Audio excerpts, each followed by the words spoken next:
Desperate humans, one of the hybrid warfare weapons Moscow frequently uses to try to intimidate its neighbors.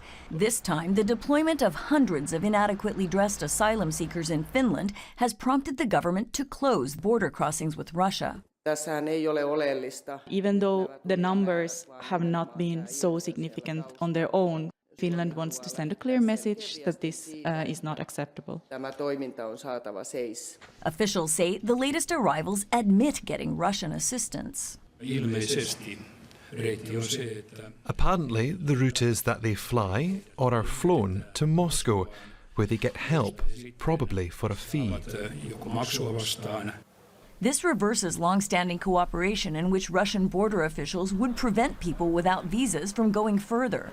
Now they're reportedly driving the groups of mostly young men to the border area, giving them bicycles, although crossing by both bike and foot are banned, and in some cases even physically pushing people across the border if they show reluctance. The Russian government calls such accusations groundless and Finland's border restrictions absurd.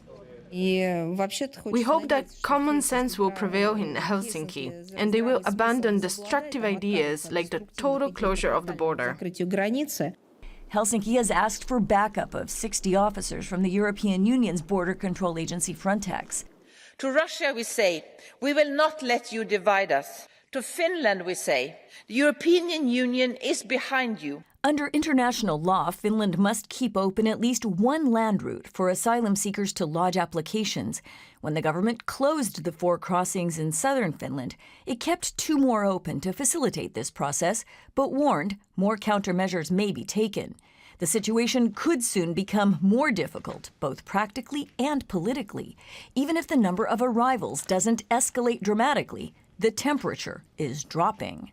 If Russia indeed starts to send people, let's say elderly people, sick people, people who are in bad shape in these weather conditions, who could potentially even die. If that would be the case, that's toxic politically on the Finnish side, and that's going to be a test for resilience.